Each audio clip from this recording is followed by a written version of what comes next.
नमस्कार, capital TV Uttar Pradesh देख रहे हैं आप और मैं हूं आपके साथ शिवानी रतूड़ी। धर्मांतरण एक ऐसा गंभीर और संवेदनशील मुद्दा है जिसे कई बार धर्म के नाम पर एक खेल बना दिया जाता है।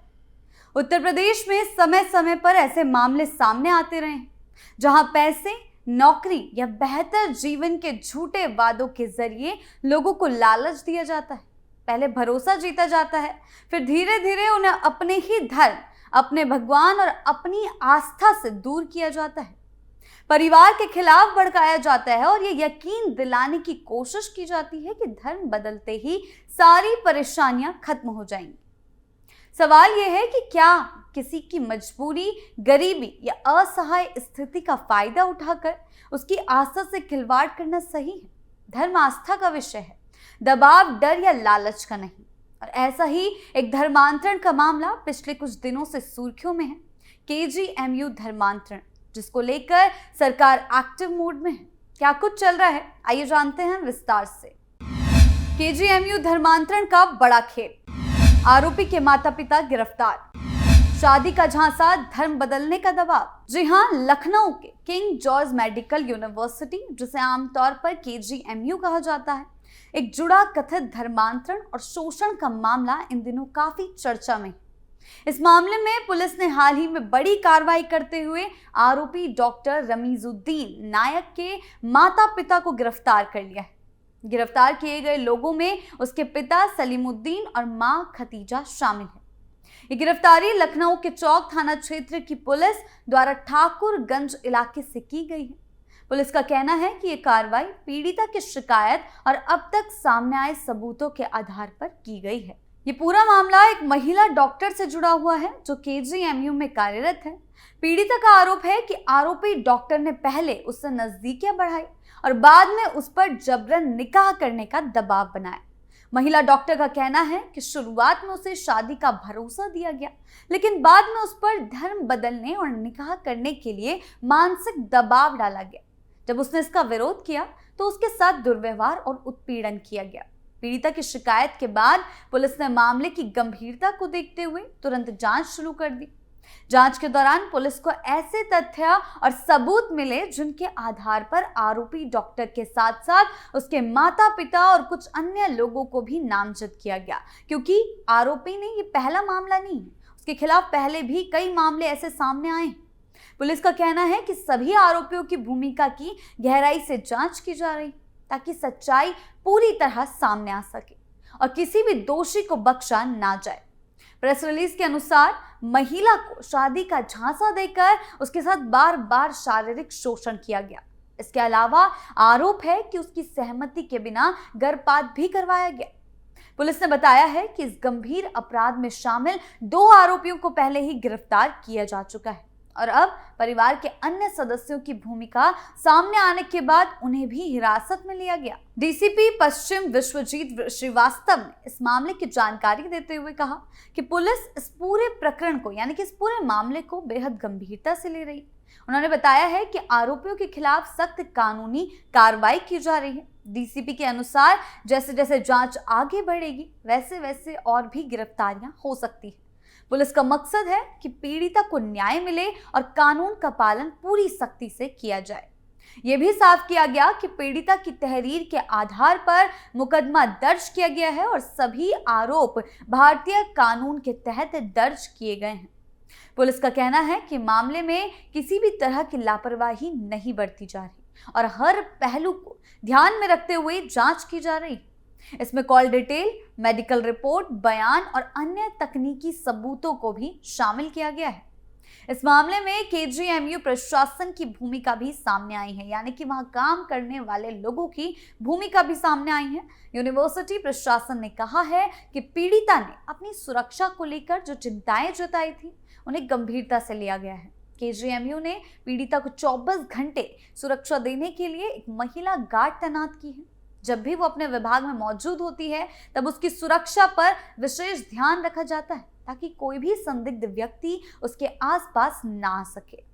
प्रशासन ने यह भी बताया क्योंकि पीड़िता इस समय कैंपस के बाहर रह रही है, इसलिए उससे अनुरोध किया गया है कि अगर वो चाहे तो विश्वविद्यालय परिसर में शिफ्ट भी हो सकती है। यह आश्वासन दिया गया है कि उन्हें स्टाफ क्वार्टर उपलब्ध कराया जाएगा, जहां वो अपने पिता या किसी अन्य भरोसेमंद व्यक्ति के साथ रह सकती है। यूनिवर्सिटी का कहना है कि पीड़िता की सुरक्षा और मानसिक शांति के लिए ये कदम बेहद जरूरी है, इसलिए उठाया गया है। ये मामला सामने आने के बाद समाज में एक बार फिर से महिलाओं की सुरक्षा, कार्यस्थल पर उत्पीड़न और जबरन धर्मांतरण जैसे मुद्दों पर चर्चा तेज हो गई है। प्यार का झांसा देकर उसके बाद धर्म बदलवाया जा रहा है। कई सामाजिक संगठनों और लोगों ने मांग की है कि इस तरह के मामले में त्वरित और निष्पक्ष जांच होनी चाहिए, ताकि पीड़ितों को न्याय मिल सके और समाज में गलत संदेश ना जाए। कानून इस तरह के मामलों में जांच एजेंसियों को बहुत सावधानी बरतनी होती है, क्योंकि इसमें कई संवेदनशील पहलू जुड़े होते हैं। पीड़िता की पहचान, सुरक्षा और सम्मान को बनाए रखना भी बेहद जरूरी होता है। पीड़िता के परिवार का कहना है कि वो न्याय की उम्मीद कर रहे हैं और पुलिस की कार्रवाई से उन्हें कुछ हद तक भरोसा मिला है। जिस तरीके से गिरफ्तारियां सामने आ रही हैं, उनका कहना है कि उनकी बेटी ने बहुत हिम्मत दिखाकर आगे आकर शिकायत दर्ज कराई है, जो अपने आप में एक बड़ा कदम है, और वो चाहते हैं कि दोषियों को कड़ी से कड़ी सजा मिले, ताकि आगे चलकर कोई और लड़की इस तरह की स्थिति का शिकार ना बने। फिलहाल पुलिस की जांच जारी है और आने वाले दिनों में इस मामले में और भी खुलासे हो सकते हैं। सभी की नजरें पुलिस की अगली कार्रवाई और कोर्ट की प्रक्रिया पर टिकी हुई है। ये मामला न सिर्फ एक व्यक्ति से जुड़ा है, बल्कि समाज के लिए चेतावनी है कि किसी भी तरह के दबाव, धोखे या शोषण को बर्दाश्त नहीं किया जाना चाहिए। कहा यही जा सकता है कि कानून का मकसद पीड़िता को न्याय दिलाना और समाज में विश्वास बनाए रखना है। उम्मीद ये भी की जा रही है कि इस मामले में जल्द से जल्द जांच पूरी होगी, आरोपी को गिरफ्तार किया जाएगा। इससे न केवल पीड़िता को न्याय मिलेगा, बल्कि समाज में भी ये संदेश जाएगा कि अपराध चाहे किसी भी रूप में हो, उसे छुपाया नहीं जा सकता और दोषियों को सजा जरूर मिलेगी। यूपी में धर्मांतरण विवाद, योगी का तगड़ा शिकंजा। धर्मांतरण कोई छोटा या हल्का विषय नहीं है। ये सीधे व्यक्ति की आस्था, पहचान, स्वतंत्रता और संवैधानिक अधिकारों से जुड़ा होता है। जब किसी व्यक्ति के साथ धर्म के नाम पर धोखा, दबाव, लालच या डर दिखाकर उसके विश्वास से खिलवाड़ किया जाता है, तो ये केवल एक व्यक्ति का नहीं, पूरे समाज का मुद्दा बन जाता है। किसी भी लोकतांत्रिक देश में हर नागरिक को अपने धर्म को मानने, ना मानने या बदलने की स्वतंत्रता है, लेकिन ये स्वतंत्रता तभी तक सही है जब तक वो पूरी तरह स्वेच्छा से हो। जबरन, धोखे या किसी मजबूरी में कराया गया धर्मांतरण न सिर्फ गलत है, बल्कि कानून के खिलाफ भी है। पिछले कुछ समय में ये देखने में आया कि कुछ लोग और संगठन धर्म को एक हथियार की तरह इस्तेमाल कर रहे हैं, लेकिन यूपी में योगी सरकार ने साफ कर दिया कि ऐसे मामलों पर कड़ी कार्रवाई की जाएगी। ऐसे कट्टरपंथियों को बख्शा नहीं जाएगा। कहीं शादी का झांसा देकर, कहीं नौकरी या बेहतर जीवन का सपना दिखाकर, तो कहीं मानसिक दबाव बनाकर लोगों के साथ धर्म के नाम पर खेल किया गया।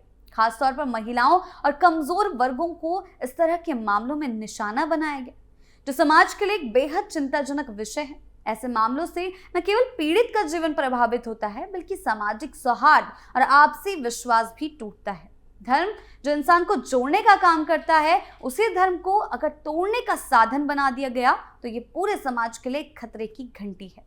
कुल मिलाकर केजीएमयू से जुड़ा ये मामला सिर्फ एक व्यक्ति या एक परिवार तक सीमित नहीं है। ये पूरे समाज के लिए एक चेतावनी है, जिसमें योगी सरकार ने ये साफ कर दिया कि ऐसे कट्टरपंथियों पर सख्त से सख्त एक्शन लिया जाएगा।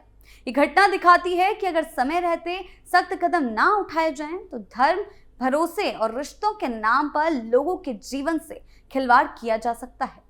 कानून और प्रशासन की जिम्मेदारी है कि वो पीड़िता को न्याय दिलाए, और उसी के तहत लगातार कार्रवाई देखने को मिल रही है। अपराध करने से पहले अब कोई भी अपराधी 100 बार सोचेगा। जब कानून सख्त होगा, प्रशासन सतर्क होगा और समाज जागरूक रहेगा, तभी धर्म की आड़ में होने वाले ऐसे कृत्यों पर पूरी तरह रोक लगाई जा सकेगी। आपकी इस बारे में क्या राय है, हमें कमेंट सेक्शन में जरूर बताएं। धन्यवाद।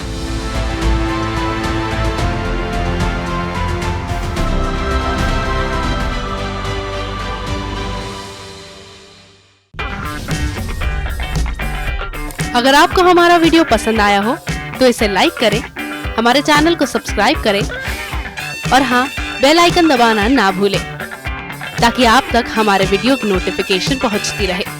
आप अपना सुझाव हमें कमेंट बॉक्स में दे सकते हैं। हमारे साथ जुड़ने के लिए शुक्रिया।